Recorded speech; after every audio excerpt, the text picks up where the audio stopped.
नमस्कार। आप सुन रहे हैं न्यूज ब्लैक एंड व्हाइट, आपकी खबर आपकी बात। देश विदेश और प्रदेश के मुख्य समाचार। उत्तर प्रदेश में जनगणना की ऑनलाइन प्रक्रिया बृहस्पतिवार से शुरू हो जाएगी। परिवार के प्रत्येक सदस्य को फॉर्म नहीं भरना है। केवल परिवार के मुखिया घर बैठे ऑनलाइन फॉर्म में परिवारजनों की संख्या दर्ज करेंगे। फॉर्म में पूछे गए 34 सवालों के जवाब देने होंगे। इसके लिए कोई भी दस्तावेज अपलोड नहीं करना होगा।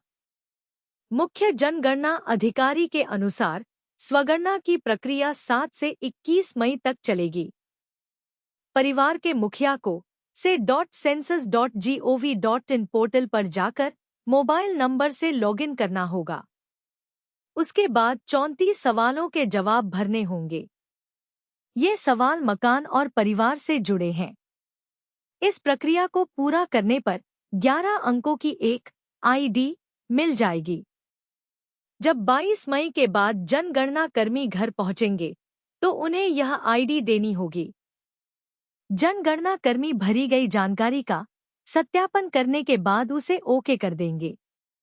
ऊर्जा मंत्री ए.के. शर्मा ने सोमवार को पावर कारपोरेशन के अध्यक्ष डॉक्टर आशीष कुमार गोयल की मौजूदगी में बताया कि अब प्रीपेड की व्यवस्था समाप्त कर दी गई है।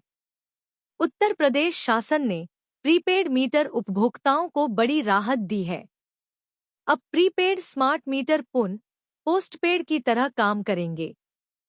स्मार्ट मीट में महीना बीतने के बाद बिल आएगा और नेगेटिव बैलेंस होने पर बिजली भी नहीं कटेगी। स्मार्ट मीटर में प्रीपेड मोड की अनिवार्यता समाप्त करने पर उपभोक्ता परिषद के अध्यक्ष अवधेश वर्मा ने मुख्यमंत्री का आभार जताते हुए मांग की है कि जिन उपभोक्ताओं ने विरोध प्रदर्शन करते हुए कानून का उल्लंघन किया है, उन पर दर्ज मुकदमों को वापस लिया जाए। उल्लेखनीय है कि बिजली कनेक्शन में लगाए जा रहे स्मार्ट मीटर को एक कमांड के जरिए किसी भी मोड में बदलने की सुविधा रहती है। जिस तरह से पोस्टपेड को प्रीपेड में किया गया, उसी तरह से अब सरकार के निर्देश पर उन्हें प्रीपेड से पोस्टपेड में बदलने लिए सिर्फ एक कमांड देना होगा। किसी स्मार्ट मीटर को बदलने की आवश्यकता नहीं होगी।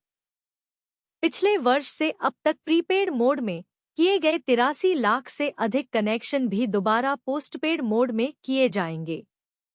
बंगाल भाजपा अध्यक्ष शमिक भट्टाचार्य ने बताया कि 9 मई शनिवार को रविंद्र जयंती के दिन शपथ ग्रहण समारोह होगा। सुबह 10 बजे कोलकाता के ऐतिहासिक ब्रिगेड परेड मैदान में कार्यक्रम का आयोजन किया जाएगा। भाजपा के संसदीय बोर्ड ने बंगाल में विधायक दल के नेता के चयन के लिए मंगलवार को गृह मंत्री अमित शाह को केंद्रीय पर्यवेक्षक नियुक्त किया था। नए मुख्यमंत्री के चुनाव के लिए केंद्रीय गृह मंत्री अमित शाह शुक्रवार को कोलकाता आएंगे।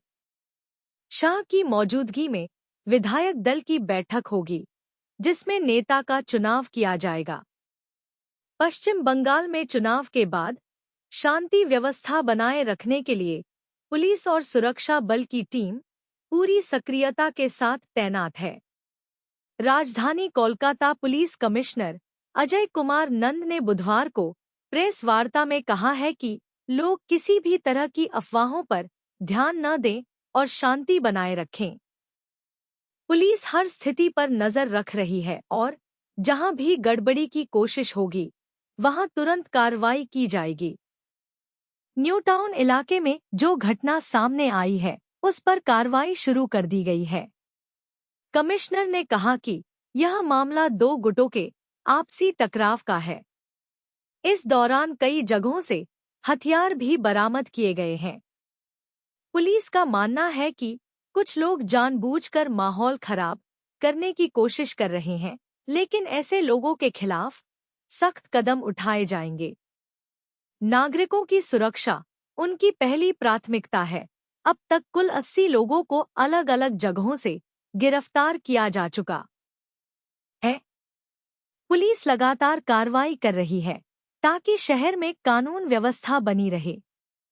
तमिलनाडु विधानसभा चुनाव 2026 के नतीजों के बाद तमिलगा वेत्री कड़गम टीवीके के प्रमुख विजय ने बुधवार को राज्यपाल राजेंद्र विश्वनाथ अर्लेकर से राजभवन में मुलाकात की। उन्होंने राज्य में सरकार बनाने का दावा पेश किया। राजभवन सूत्रों के अनुसार विजय ने राज्यपाल को विधायकों के समर्थन का जो पत्र सौंपा है उसमें 112 विधायकों के समर्थन का दावा किया है। अभी तक इसकी आधिकारिक पुष्टि नहीं हुई है। वहीं राज्यपाल अभी तक टीवीके के दावे से पूरी तरह संतुष्ट नहीं है, क्योंकि पार्टी के पास बहुमत साबित करने के लिए पर्याप्त आधिकारिक आंकड़े नहीं हैं।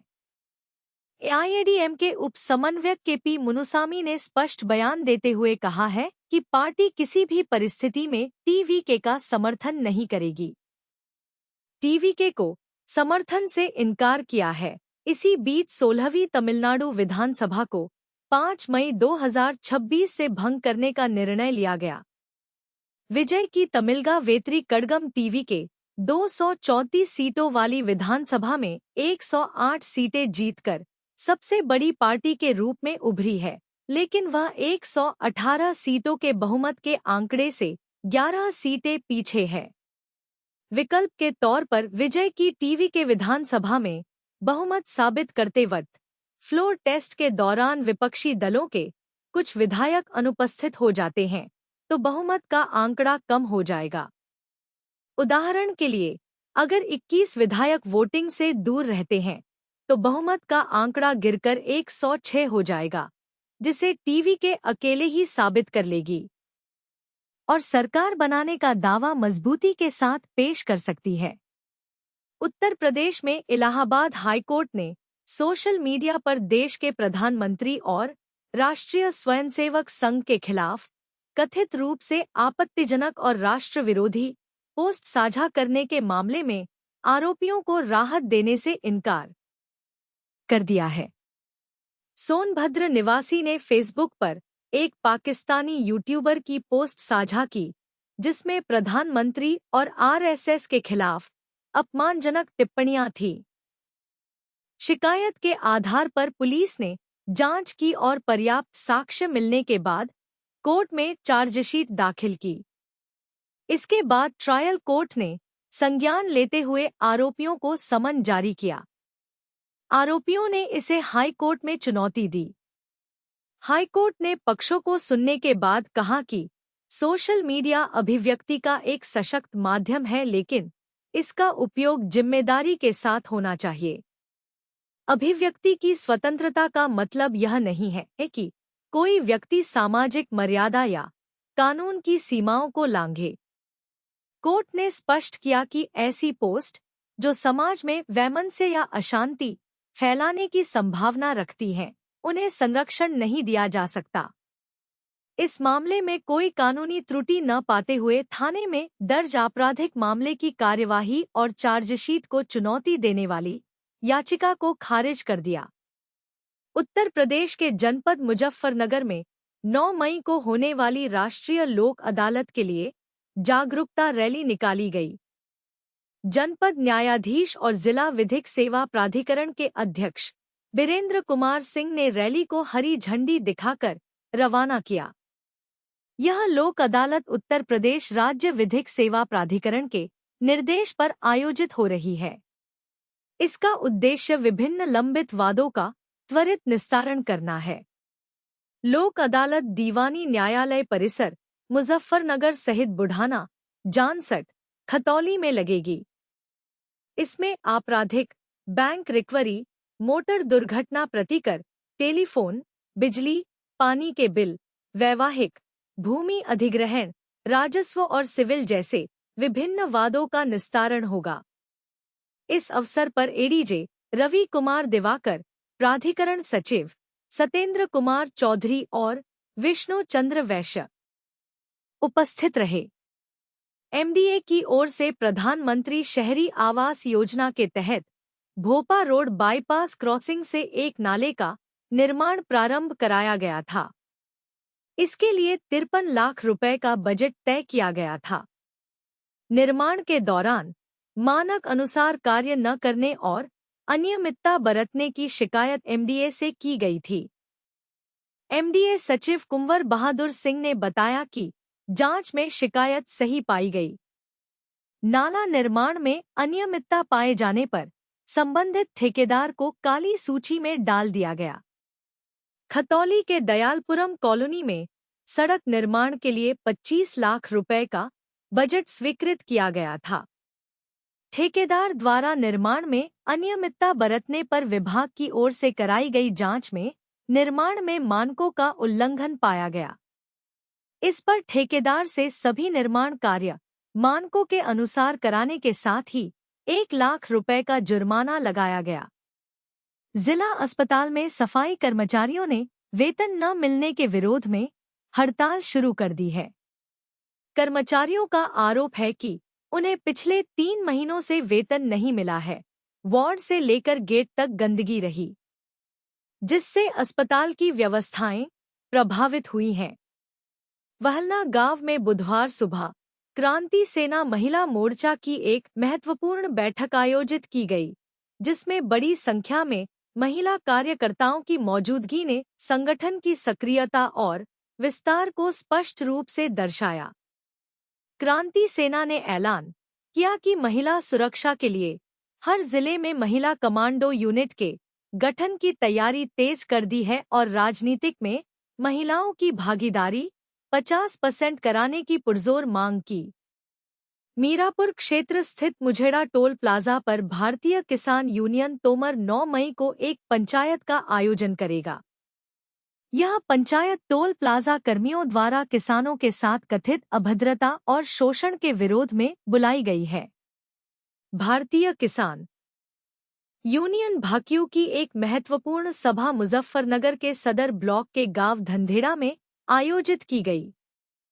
जिलाध्यक्ष चौधरी नवीन राठी के नेतृत्व में हुई इस बैठक में संगठन के विस्तार, युवा इकाइयों के सदस्यता अभियान और आगामी कार्यक्रमों की रणनीति पर चर्चा की गई। सभी की सहमति से पुण्यतिथि मनाने व सदस्यता अभियान चलाने और हरिद्वार महाकुंभ पर रणनीति बनाई गई। बुढ़ाना तहसील परिसर स्थित बार सभागार में बुधवार को बुढ़ाना बार एसोसिएशन द्वारा नवागंतुक सिविल जज जूनियर डिवीजन अमित यादव के सम्मान में एक भव्य मिलन समारोह का आयोजन किया गया। कार्यक्रम में न्यायपालिका की गरिमा बनाए रखने और वादकारियों को सुलभ न्याय दिलाने के लिए बार और बेंच के बीच बेहतर तालमेल पर विशेष बल दिया गया। मुख्य अतिथि के रूप में बोलते हुए सिविल जज अमित यादव ने कहा कि बार और बेंच एक ही सिक्के के 2 पहलू और एक दूसरे के पूरक हैं। हमारा साझा उद्देश्य समाज के अंतिम व्यक्ति तक त्वरित और पारदर्शी न्याय पहुंचाना है। अधिवक्ताओं के सहयोग के बिना न्याय की परिकल्पना अधूरी है। ऑल इंडिया मजलिस इत्तेहादुल मुस्लिमीन के राष्ट्रीय प्रवक्ता शादाब चौहान ने मुजफ्फरनगर पहुंचकर सियासी तापमान बढ़ा दिया। मेरठ रोड स्थित पार्टी नेता अरशद गौड़ के आवास पर मीडिया से बातचीत के दौरान राष्ट्रीय प्रवक्ता ने साफ शब्दों में कहा, अखिलेश यादव मुस्लिमों के वोट पर राजनीति करते हैं।